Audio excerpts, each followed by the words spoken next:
bilang parte ng layuning pagpapalawak ng livelihood programs ng pamahalaan para sa mga pinakanangangailangan, ipinagutos na ni Pangulong Ferdinand Marcos Jr. ang expanded implementation ng Uplift Program.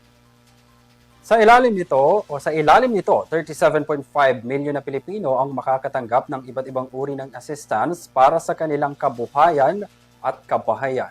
Si Nicole Buena para sa kabuuan ng balita.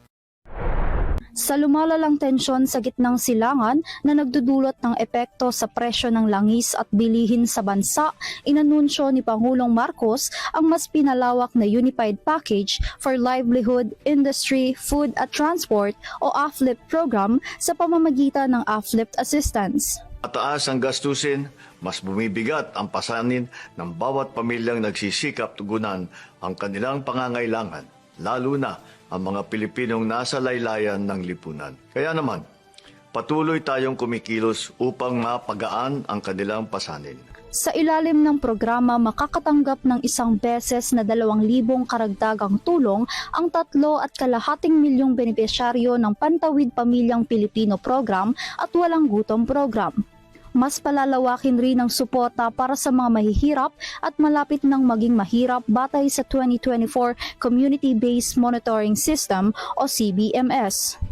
Samantala, makakatanggap rin ng buwan ng ayuda mula Hulyo hanggang Disyembre ang mga manggagawang may mababang kita na nakumpirma sa talaan ng Social Security System.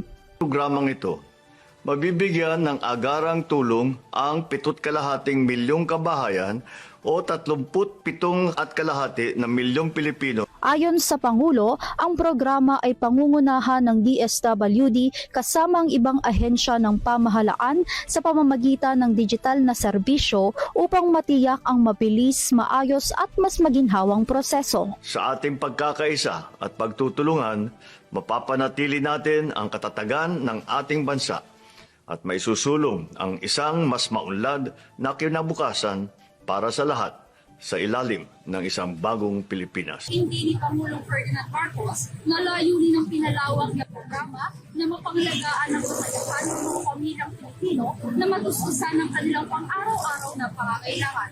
Para sa EuroTV News, ako si Nicole Buena, sumasaludo sa bawat Pilipino.